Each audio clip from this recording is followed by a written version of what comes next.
સ્થાનિક સ્વરાજના ચૂંટણીના પરિણામ હવે ધીરે ધીરે સ્પષ્ટ થઈ રહ્યા છે। આ બધાની વચ્ચે અત્યાર સુધીની અપડેટ કઈ છે તેની સાથે જે સૌરાષ્ટ્રની સૌથી ચર્ચિત નગરપાલિકા હતી તેના વિશે પણ આજના વિડીયોમાં વાત કરીશું। સૌથી પહેલા તો વાત કરીએ જૂનાગઢની, તો જૂનાગઢમાં જે પરિવારવાદ ચાલવામાં આવ્યો હતો કે જેમાં ગિરીશ કોટેચાના પુત્ર પાર્થ કોટેચાને ટિકિટ આપવામાં આવી હતી, પરંતુ હવે એક અપડેટ સામે આવી રહી છે કે પાર્થ કોટેચા હારી ગયા છે।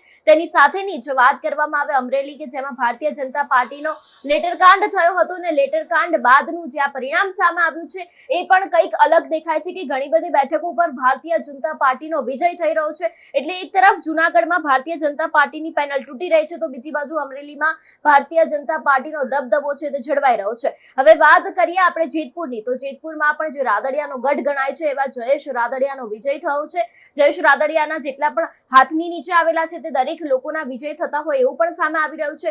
તેની સાથેની જો વાત કરવામાં આવે ધોરાજીની, તો ધોરાજીમાં પણ ક્યાંક ભારતીય જનતા પાર્ટી અત્યારે હાલ આગળ હોય એવું લાગી રહ્યું છે। એટલે ખાસ કરીને જો ગુજરાતની વાત કરવામાં આવે તો આ 66 નગરપાલિકા હતી, તેની સાથે જે એક મહાનગરપાલિકા હતી, જે એક મહાનગરપાલિકા છે તેમાં કોંગ્રેસનો ક્યાંક વિજય થયો છે, ભારતીય જનતા પાર્ટીની પેનલો તૂટી રહી છે અને તેની જ સાથે બીજી જેટલી પણ નગરપાલિકાઓ છે જેમાં અત્યાર સુધી જેટલા પણ લોકો તેમની સામે બળાપો ઠાલવી રહ્યા હતા ભારતીય જનતા પાર્ટીની સામે, પરંતુ હવે ભારતીય જનતા પાર્ટીનો ક્યાંક વિજય થયો હોય એવું લાગી રહ્યું છે।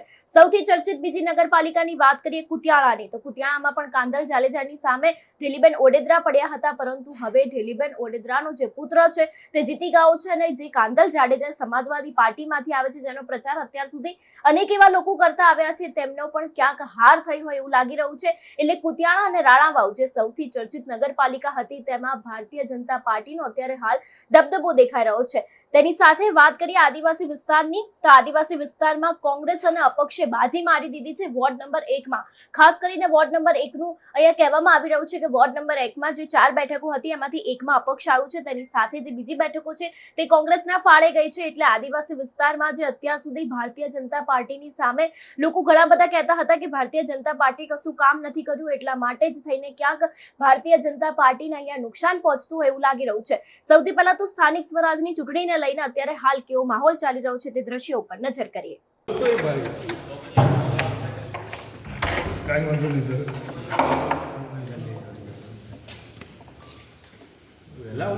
વેલા જતો છે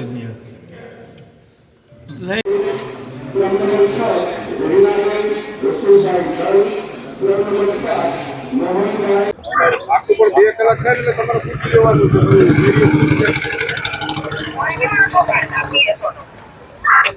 પણ અંદર ક્યાં ફોન એલાઉડ છે, હું ફોન ઉપાડે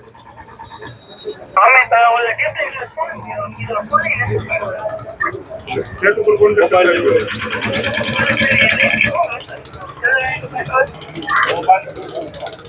હાલો રેડી જવા।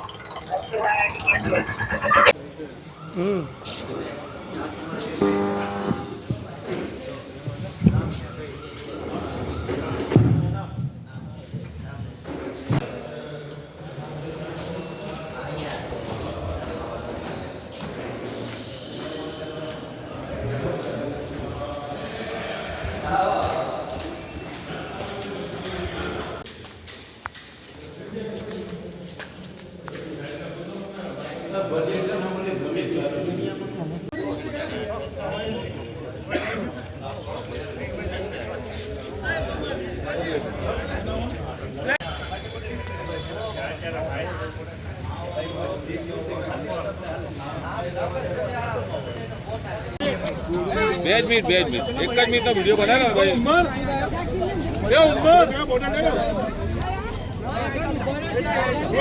સાથી જા બીજા અહીંયા જ છે, બોલાવી લો ને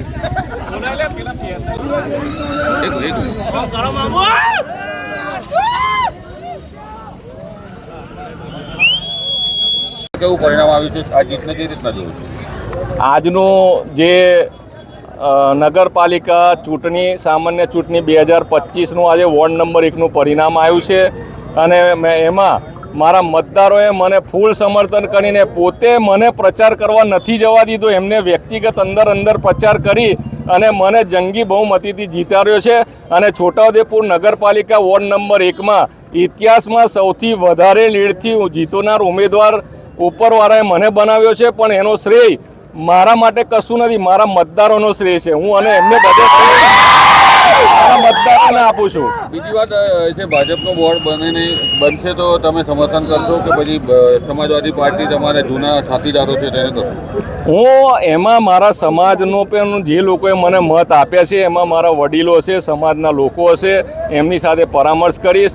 અને જો જેનું બોર બનશે અને એમાં મને સમર્થન સમાજના લીધે મળશે કે સમાજનો હું વિકાસ કરી શકું, સમાજના અમારા વોર્ડનો વિકાસ કરી શકું, લોકોને ન્યાય આપી શકું, એવું મને લાગશે તો એ ગમે તે હશે, હું જે તે વખતે મારા સમાજ સાથે પરામર્શ કરી અને સમર્થન કરીશ. નગરપાલિકામાં ખાતું ખોલાવ્યું છે, શું કહેશો? આજરોજ છોટાઉદેપુર નગરપાલિકાની જે મતગણતરી થઈ એમાં મતદારોએ જે એવું કહેતા હતા કે કોંગ્રેસની એક પણ સીટ નહીં આવે, મતદારોએ એમને જવાબ આપ્યો છે. અને ભવિષ્યમાં અમે કોંગ્રેસ માટે ખૂબ મહેનત કરીશું કે કોંગ્રેસની સરકાર બને એમ. બોર્ડ કોનું બનશે એવું લાગી રહ્યું તમને? બોર્ડમાં તો હવે પરિણામો આવ્યા પછી જ ખબર પડે કે કોની સાથે ગઠબંધન કરવું, ક્યાં જવું, એ પરિણામ આવ્યા પછી ખબર પડે. અને અમારા નેતા સુખરામભાઈ એનો નિર્ણય લેશે અને અર્જુનભાઈ. કોંગ્રેસની કેટલી સીટો આવે? 7-8 સીટો આવે એવી અમારી ધારણા છે.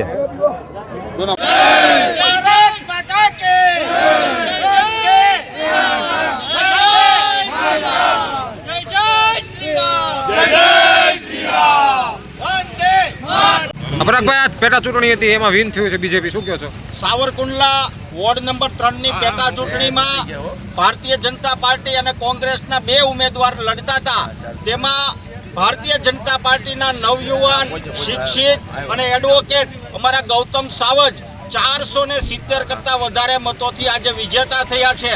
અને સાવરકુંડલા શહેરમાં ધારાસભ્યશ્રીએ, સાંસદશ્રીએ કરેલા વિકાસના કાર્યોનો અને અમારા નવયુવાન ઉમેદવારને સૌએ સ્વીકાર્યો છે તે બદલ Bharatiya Janata party Savarkundla ward number 3ના દરેક મતદાર ભાઈઓનો ખૂબ ખૂબ આભાર માને છે.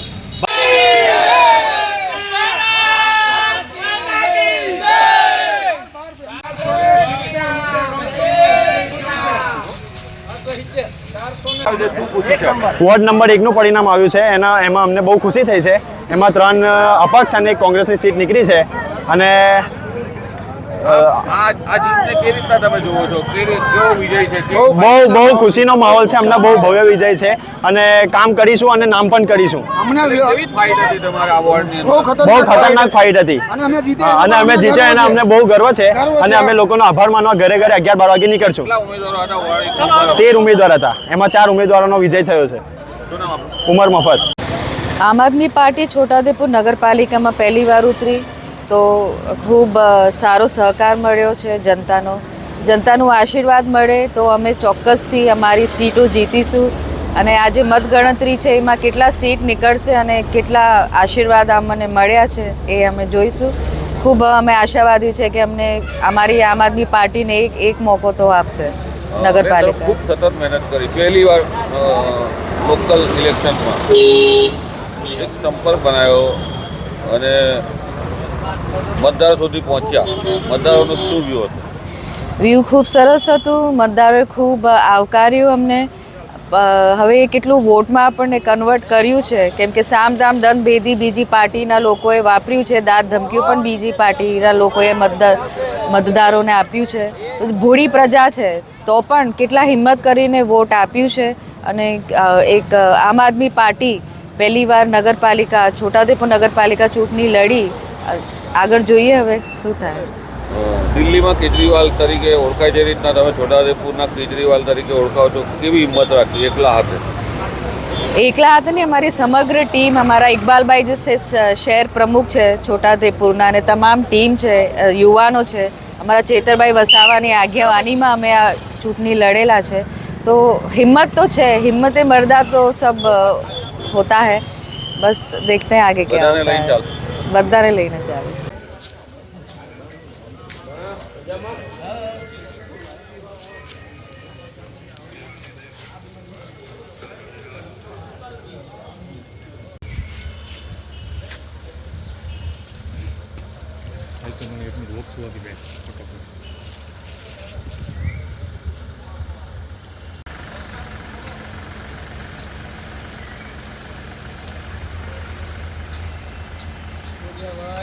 તો સાહેબ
હાલ નહીં તો હું કરું જ છું.